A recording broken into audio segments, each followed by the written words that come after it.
All the boys in these shows are very rich or at max like upper middle class. They just cannot make them poor. Or they are poor because somebody swindled their dads and now they're out to get rent.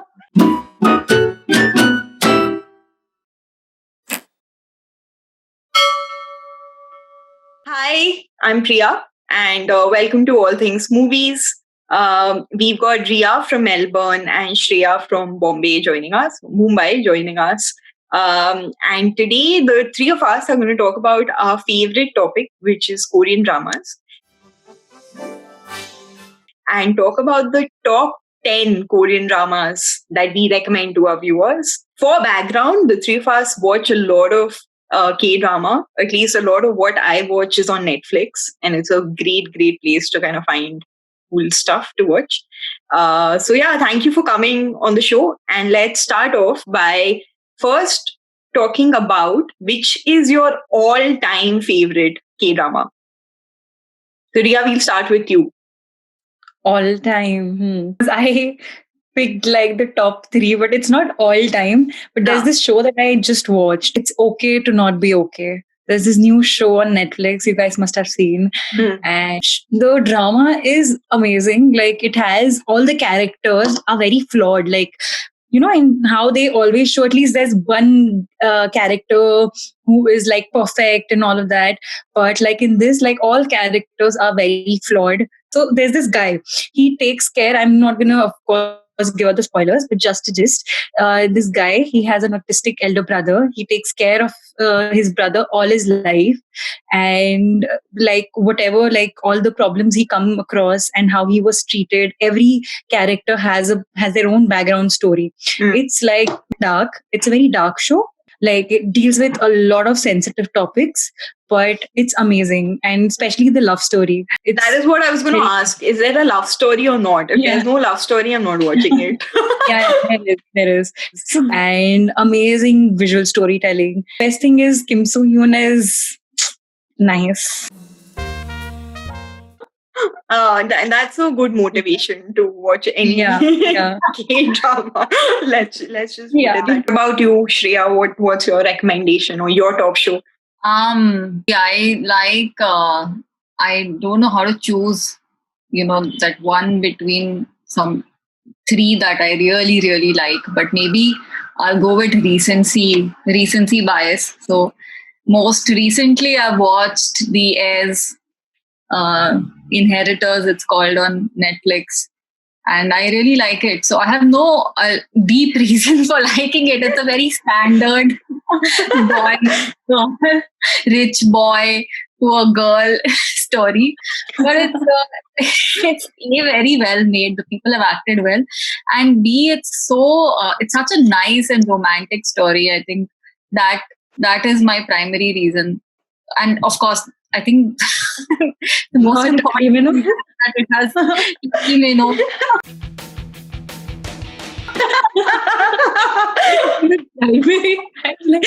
Is it romantic? And this is like Lee Min-ho, is like on the romance spectrum. He's a little too harsh for my taste in Boys Over Flowers, and also a little too young. I mean, in that show at least. But here it's just the right level, I feel, for to watch. And he's not the right level to have as a boyfriend, like I was saying the other day. He's too possessive and too dramatic. Too hard to have in real life. But on the show, he's the right level of lover boy. So yeah, that's the one that I think it'll be a great fun watch for anyone with the right emotional content. For me, I think it's tough to find one or choose one. I think my favorite one is probably Crash Landing on You. It's romance for sure, but I also really like the setting of the North Korea, South Korea thing. So that part is really well made. And I think I like that type of romance where that realization takes a bit of time. Like everybody knows about it, but the two people who are romantically involved. So that part I really liked about that show.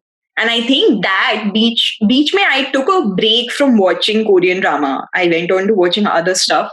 Crash Landing on You kind of pulled me back into the world of K-drama. So yeah, that'd probably be my top one. I'm glad that made the cut because it's amongst my top 3, and there you actually have a good knowledge-oriented reason for liking it, because you also come to know a lot about North Korea, South Korea, some of those things. Yeah, exactly. So we've got, I guess, 3 shows. I really liked, I don't think so you guys have watched it yet, but there's this show called Cheese in the Trap. It's really nice. Like, whenever I get bored, so it was a webtoon before this, and then it turned out they made a K-drama. What is it about? So basically, how do I say? It's a very college-based drama, and the people are very weird. Everybody has some weird characteristic. For example, the guy is totally a sociopath. The girl is also weird, and all the supporting characters are also weird. But it's really nice. It's very like a lot of suspense and love triangle and all of that. And both the guys are very nice. Yeah, it's on Netflix, right? I've seen it on Netflix. Yeah, it keeps showing up in my things to watch. Yeah. Right now, my Netflix recommendations is only Korean drama. Same. Talking about small scenes that were really impactful, I think Something in the Rain was like that for me. Kyuki, there were many moments where I thought, I wish he did this, and then he actually did that. And I think Kyuki, Something in the Rain was the first K-drama that I watched. I was still in the mode of Indian K-serials where I thought, this is not going to happen. A boy will never say this to a girl like he would in reality. In a show, they will never show it, but they did. So I think Something in the Rain is also definitely one of the top shows for me. Yeah. I think for me, I agree with Something in the Rain. So I think it's a good entrant into the top 10. There's another one that I really like. That's W. What's the Two Worlds Apart? And that one is also on Netflix. And I thought it was so unique when I saw it first. It's about comic. It's about 2 worlds, like it says. One world is our world, and the other world is the comic world that somebody in the present world is drawing. Is the artist for, and that world has its own it comes alive in a way. Yeah. So we've got Cheese in the Trap, It's Okay Not to Be Okay, Something in the Rain, The Inheritors, Crash Landing on You, and W, 2 Worlds Apart. We've got 6 already. What about the others? What do you think about The King, The Eternal Monarch? I know it didn't do that well, and I don't know if you all liked it so much. Do you all think it makes the cut? I go first. I wasn't curious enough to even watch the finale. Like, I was along, in the first, I think, few weeks. Yeah, I was waiting for the weekend. Okay, weekend is here. That means like I'll get to watch The King. Saturday and Sunday was reserved. Like, okay, raat ko 1 hour, I'm gonna watch The King. But after a point of time, I gave up. And especially, I didn't feel the chemistry between the characters. Like, honestly, I feel that they could have picked some other girl. I wouldn't say the guy because I really like Leonardo. And I might not have even watched the show if it wasn't for him. But yeah, I think some other actor would have been really nice. Yeah, I think The King was just too complex. I mean, I don't like shows which don't have enough of a romantic, heart, which I thought The King didn't have. And I also didn't think that the chemistry was great, but yeah, and it was, time travel and all is just too complex. Yeah, I mean, whenever you put in time travel, then your mind automatically goes there. Acha, but how is this happening? If you went there, then how come things didn't change after that? How is that possible? Yeah.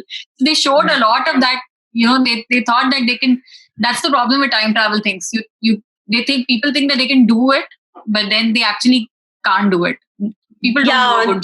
The story was definitely very complex. The only chemistry I liked in this show was of Lee Min Ho and Lee Min Ho with himself. I think he was he was so full of himself, right? In this show. He's like, I'm the king and this is my final. How many final orders did he give in this show?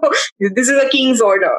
So he was very good, which is why I still did binge watch it. So for me, I think for anything to be in the top 10, pehle to it needs to be binge watch worthy, which I watched something called Because This Is My First Life, that I didn't find to be good. But I think for Rhea, if you didn't even make it to the finale, let's not put this one on the list at all. I guess this doesn't make the cut for the group. Yeah. Which others do you all have on your list? Boys Over Flowers? Anyone? But what about Boys Over Flowers? We can't not talk about Boys Over Flowers if we are talking about K-dramas. Exactly. Now I'm that watching this one. Watched it. No, I'm watching it right now. So I think I've watched enough to talk about it. Yeah, I think it makes it to this list for sure. But what do you like so much about it? Other than Lee Min Ho. Now you remove the main thing, Yeah. So I'll tell you what I like about the show so far. I like him, of course.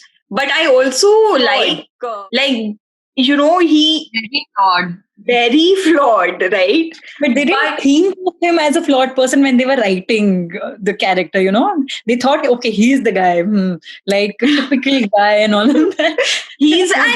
But he's so innocent even in his flaws. Like when he'll wait outside somebody's house to spy on them to see ye log dono andar kya kar rahe honge. Then also you kind of relate with him and you're like, oh, poor thing, I'm feeling so bad for him when he does these crazy things. So that I really like about it. What I don't like about the show is that girl. I just cannot stand her. I'm like, why is he so lattu on her? I just don't get it. Lattu on. But I mean, she had a great personality. No, the heroine, was very annoying. She played the character in a very annoying way. But Gumjandi had a very personality. Remember that scene where she kicks him? She goes to, he's waiting for an apology, like a, like a king that he'll pay later in his life. He's thinking that he's totally worn her down, and he's like, and one thing I love, okay, I'll come to that later. So then he's waiting, she comes and she does something and then she gives him the kick. A kick, yeah. He's like, Lord, nobody's ever done this to him in his life, right? So I feel like she had a great personality, and that probably is why he liked her. But of course, Boys Over Flowers and all has been adapted from a lot of these, from the Japanese version, right? And the Japanese version is a adaptation of the manga version. Is the Japanese one original? Because I thought that okay. I watched that. The Taiwanese version. No, I watched that as well. Taiwanese is what? Meteor Garden. Yeah, Meteor Garden. No original nahi hai. The Japanese version is original. That's also on Netflix. That I don't know. But that's Meteor Garden is Chinese. Meteor Garden is Chinese. I know because there's a second part also which I watched that one as well, which it really is. So I saw 5 versions of Boys Over. What is because it was such a sensation across the entire Asian, thing that it got. The Japanese one is Hara Dangi on something, Hara something. Yeah. In general, I feel I have watched Japanese, Taiwanese, and Chinese dramas in general, and I have seen that Korean dramas are way better than all of them. Like picturization, everything. Gu Jin-pyo, I mean, one had to really forget that this is an old show. It's an old, or one had to remember it's an old show. Yeah. So we've got 3 spots left. Which ones spring to mind? So there's one more show, like My ID is Gangnam Beauty. It's really nice. It's about a girl who underwent like plastic surgery because she was bullied all her life. And yet, like when she got the plastic surgery done right before she was getting in a new phase of her life, she was her university phase and all of that. And right before that, she got this thing done, so that plastic surgery done, so that she isn't bullied anymore. However, apparently, when you get like a very heavy plastic surgery done, then it's very evident as well, because you look older than what you actually are. So when she went to university, everybody knew that she had plastic. She got plastic surgery done, and she was bullied once again because of that. So it was a very when you watch the episodes, you'll just feel very bad. However, how she deals with things, it's very nice. It's actually it talks about the beauty obsession that the country has, right? I mean, which is what I found this a bit weird in Boys Over Flowers as well, where they ridicule some people for having undergone plastic surgery, but it's so common, and I mean, so many people get it done, right? When you look at the statistics, also it's in the top 5 or something in terms of. I mean, that's the underbelly of Korean society, I think. And actually, you see that in all our shows also, like Lee Min-ho. One thing is that in every show he is put on a pedestal. People don't stop saying how handsome. How handsome he is. Yeah. Like every line is, "Oh, I am so handsome. I am so handsome." That it's a bit much. Yeah. If he wasn't really so handsome, then Doctor. It has Doctor Park Shin-hye and Kim Rae-won. No, I haven't. No, I haven't. This the older guy, right? And she's young, and I haven't watched it. Pretty nice, and the guy is also pretty good. Although he's not very prolific, I've not seen him anywhere else. But that's nice. What's Goblin? Yeah, like it's nice, and I liked it. It's back to Boys Over Flowers. Boys Over Flowers, when Jio comes on the screen, there's a song like Nanari Namuri.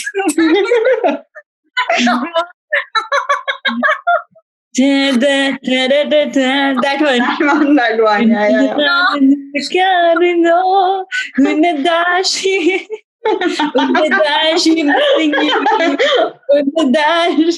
Waiting for you. I'm waiting for you. So looks like we've lost Shreya from the call. But I think we've got our list of top 10 contenders. Let's rank them. Our top 10 recommendations for you if you're looking to watch Korean drama are starting with Crash Landing on You, Boys Over Flowers, Something in the Rain, The Inheritors. Then we said Cheese and the Trap, My ID is Gangnam Beauty, W Two Worlds Apart, It's Okay Not to Be Okay. I think we said Doctors and Goblin. Maybe we should binge watch some of these together, Zoom watching of some episodes. Thanks, Riya, for coming on the show, and we will meet again.